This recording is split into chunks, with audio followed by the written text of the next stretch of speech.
चलिए दोस्तों, आज हम लोग पास्ट परफेक्ट टेंस के बारे में जानेंगे। पास्ट परफेक्ट टेंस, जिसे पूर्ण भूतकाल भी कहते हैं, इसके बारे में आज इसके टेंस के अनुवाद के नियम जानेंगे। कैसे हम इस टेंस के वाक्यों का अनुवाद करेंगे, ये सब जानेंगे। तो किसी भी टेंस की हम जब शुरुआत करते हैं तो सबसे पहला काम होता है हमारा पहचान। कैसे पहचानेंगे कि ये इस टेंस का वाक्य है? तो इसके लिए सबसे पहला काम होता है पहचान।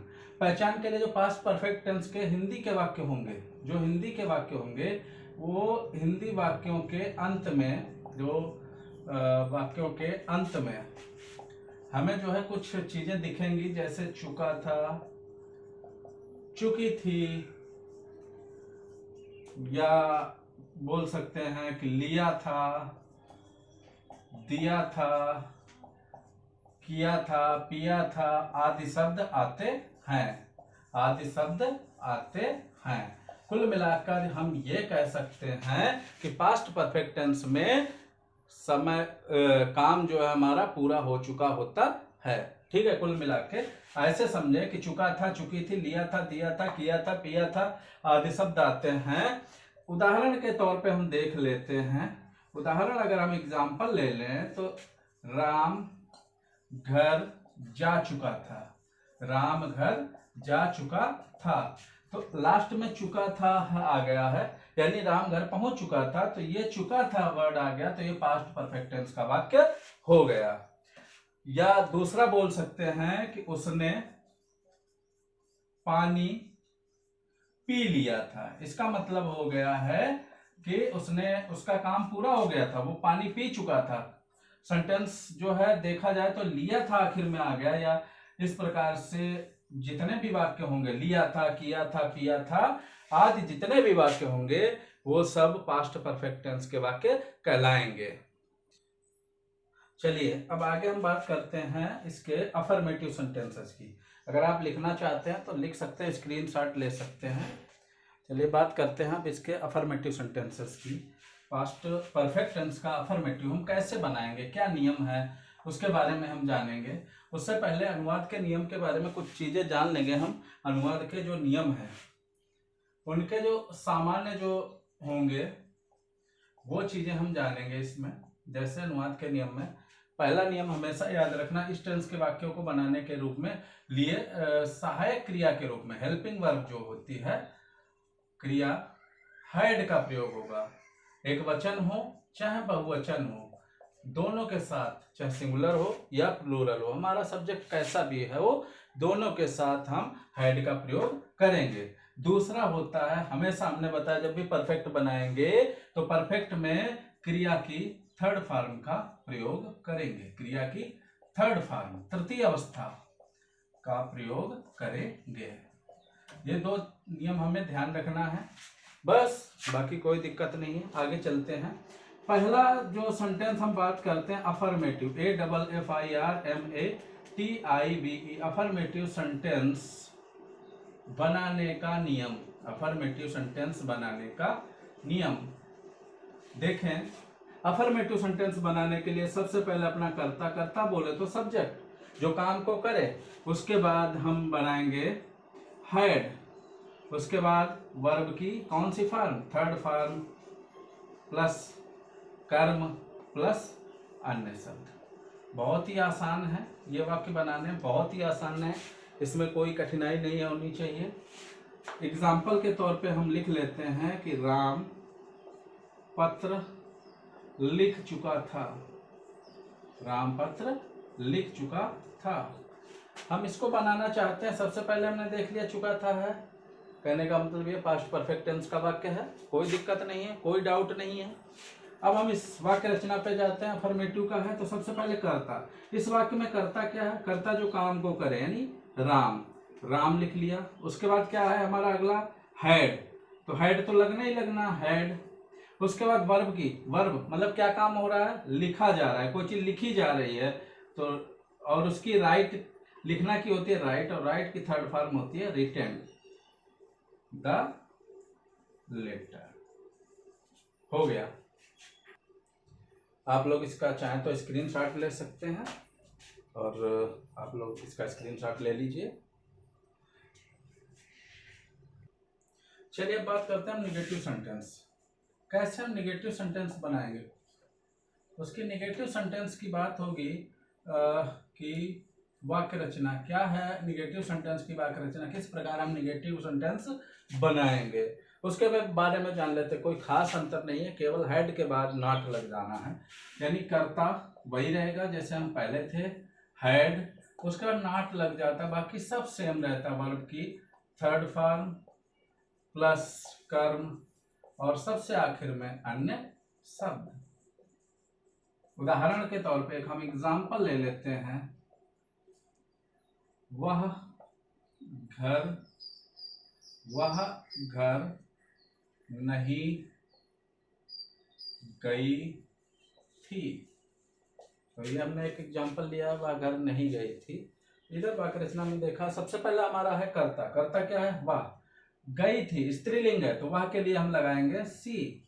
अगला है हेड, हेड लगा दिया हमने।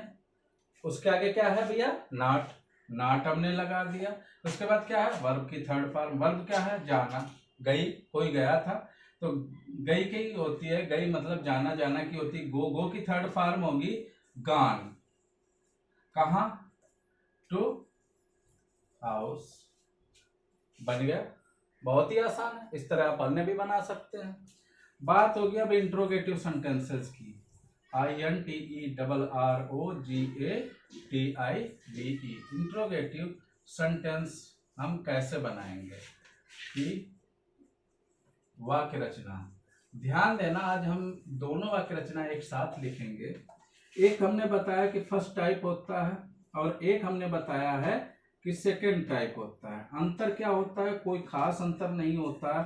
फर्स्ट टाइप में क्या होता है कि सबसे पहले हम शुरुआत करते हैं हेड से। फर्स्ट टाइप वाले तो जानते होंगे, वे वाक्य जिनकी शुरुआत क्या से होती है, क्या से शुरू होने वाले वाक्य फर्स्ट टाइप के होते हैं, और जिनमें प्रश्न सूचक शब्द वाक्य के बीचों बीच होता है वो सेकेंड टाइप कहलाते हैं। फर्स्ट टाइप में हेड प्लस कर्ता प्लस नॉट। नॉट का उपयोग तभी करना जब वाक्य में नहीं लगा हो, प्लस वर्ब की थर्ड फॉर्म। उसके बाद कर्म लगा लें, फिर अन्य शब्द, और फिर लास्ट में क्वेश्चन मार्क, जिसे लगाना ना भूले। सेकेंड टाइप क्या होता है? सेकेंड टाइप में सबसे पहले प्रश्न सूचक शब्द, जिस शब्द से हमें पता चल रहा है कि कब, क्या, कहाँ, कैसे, ये शब्द सबसे पहले आएंगे। उसके बाद हेड, फिर कर्ता, उसके बाद नॉट, अगर वाक्य में नहीं लगा हो तो, उसके बाद वर्ब की थर्ड फॉर्म और कर्म, फिर अन्य शब्द, और लास्ट में हमारा क्वेश्चन मार्क। बस इतना जो है आपकी ये दोनों वाक्य रचनाएं हो गई। अब इनको कैसे हम बनाएंगे, किस प्रकार हम इनका जो है उपयोग करेंगे, ये समझेंगे हम अच्छे से। दो एग्जाम्पल लेंगे हम, उनके माध्यम से हम समझेंगे। एक एग्जाम्पल हमने ले लिया फर्स्ट टाइप का कि क्या मीरा एक मधुर गीत गा चुकी थी। बहुत ही आसान बनेगा, मजा आएगा इसको बनाते हुए। तो ये फर्स्ट टाइप की बात हो रही है। तो फर्स्ट टाइप में उसने सबसे पहले बोला है कि हेड, तो हमने हेड लगा दिया। एक वचन बहुवचन हमें यहाँ देखने की आवश्यकता ही नहीं, क्योंकि एक ही हेल्पिंग वर्ब है जिसका उपयोग हम दोनों नंबर के कर्ताओं के साथ करेंगे, चाहे सिंगुलर नंबर हो या प्लूरल नंबर हो। तो सबसे पहले हेड, उसके बाद हमने बोला कर्ता। कर्ता क्या है? मीरा। भाई गीत गा रही मीरा, तो मीरा हो गई कर्ता। उसके बाद नॉट, नहीं इसमें उपयोग हुआ है, उपयोग नहीं हुआ, इसलिए नॉट नहीं लगाएंगे। इसके बाद वर्ब, क्या? वर्ब मतलब क्रिया, क्या काम हो रहा है? गाना गाया जा रहा है, तो सिंग होती है उसकी, संग हो जाएगी। थर्ड फॉर्म होती है संग, सिंग, सैंग, संग। उसके बाद क्या? ए स्वीट सॉन्ग। बहुत ही आसानी से, प्यार से बनेगा। एक एग्जांपल और देखते हैं। मैंने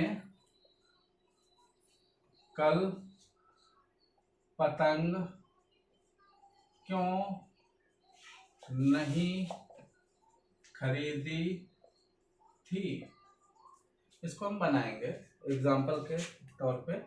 तो सबसे पहला काम हमने कहा इसमें, ये सेकंड टाइप का है। क्यों? क्योंकि इसमें प्रश्न सूचक शब्द वाक्य के बीचों बीच है। तो सबसे पहले हम प्रश्न, इसमें जो हमारी वाक्य रचना है उसने कहा सबसे पहले हम क्वेश्चन वर्ड लिखेंगे। तो क्वेश्चन वर्ड है क्यों, क्यों की होती है व्हाई। उसके बाद हैड लगा दिया। उसके बाद करता, करता क्या मैंने, मैंने की होती आई। उसके बाद नाट, क्या नहीं उपयोग हुआ है, दिखाई पड़ा है कि हाँ नहीं लगा है, तो यहाँ पे नाट लगा दें। फिर उसके बाद क्रिया, क्या काम हो रहा है, खरीदा गया, कोई चीज खरीदी गई है, तो बाट, बाई की थर्ड फॉर्म होती बाट द काइट। और उसके अलावा कल, कल जो बीत गया कल है, जो पास्ट में हमेशा कल के लिए यस्टरडे का प्रयोग होता है, और फ्यूचर में हमेशा टुमारो का उपयोग किया जाता है। इस प्रकार आप पास्ट परफेक्ट के वाक्य बना सकते हैं। इस टेंस में अन्य भी प्रकार के कुछ वाक्य होते हैं। आप स्क्रीनशॉट लेना चाहते हैं ले लीजिए। चलिए देखते हैं, इसमें और भी प्रकार के वाक्य हैं जिनको हम बना सकते हैं। 2 प्रकार के वाक्य आते हैं, उनका हम कैसे क्या बनाएंगे उसको भी समझेंगे। बहुत ही महत्वपूर्ण होते हैं और अक्सर पूछे जाते हैं। एग्जाम्पल के तौर पे हमने एक ले लिया, रोगी के आने से पूर्व, सॉरी रोगी लिख दिया हमने, यहाँ पे डॉक्टर होगा। डॉक्टर के आने से पूर्व या पहले रोगी मर चुका था। तो ये पास्ट परफेक्ट में एक बहुत ही महत्वपूर्ण से वाक्य है, इस प्रकार के होते हैं। या एक इसी का हम एक ले लेते हैं, डॉक्टर के आने के बाद रोगी मर चुका, रोगी मर गया था। 2 सेंटेंसेस देखें जिसमें एक पहले है और एक बाद में है। तो इसमें केवल करना कुछ नहीं, हमें थोड़ा सा ध्यान रखना, बनाएंगे हम इधर ही से, लेकिन ध्यान ये रखना होता है कि जो काम पहले होगा, जो काम पहले हो, जो काम पहले हो, जो 2 वाक्य हैं उनमें जो सबसे पहले होगा उसे हम पास्ट परफेक्ट में बनाएंगे, और जो बाद में होगा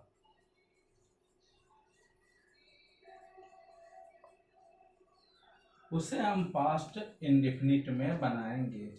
इतनी चीजों को ध्यान में रखेंगे, आराम से आप वाक्य बना सकते हैं। जैसे ये सेंटेंस पे हम ध्यान देखते हैं कि डॉक्टर के आने से पहले रोगी मर चुका था। पहले डॉक्टर आया है, पहले रोगी मरा, तो हमने ध्यान दिया तो हमें पता चला कि पहले रोगी मरा, ये काम पहले हुआ, तो इसको हम पास्ट परफेक्ट में बनाएंगे। तो रोगी मर चुका था, इसको हम बनाए पास्ट परफेक्ट में। वही कर्ता अफर्मेटिव है, कर्ता रोगी द पेशेंट PATIENT। फिर हेड लगा देते हैं कर्ता के बाद। फिर क्रिया, क्रिया क्या, मरना, तो मरना की होती डाई, डाई की थर्ड फॉर्म डाइड। फिर पहले की लगाते हैं, पहले की इंग्लिश होती है बिफोर। और दूसरा ये काम जो हुआ है ये पास्ट इंडेफिनिट में जाएगा, क्यों, क्योंकि ये काम बाद में हुआ है। डॉक्टर का आना यानी द डॉक्टर, और हमने बताया था पास्ट इंडेफिनिट का अफर्मेटिव है, उसमें क्रिया की सेकेंड फॉर्म उपयोग होती है, द डॉक्टर केम। अच्छा ये वाला वाक्य देखते हैं, डॉक्टर के आने के बाद रोगी मरा, यानी पहले कौन आया, पहले डॉक्टर आया, बाद में क्या काम हुआ, रोगी मरने वाला काम बाद में हुआ।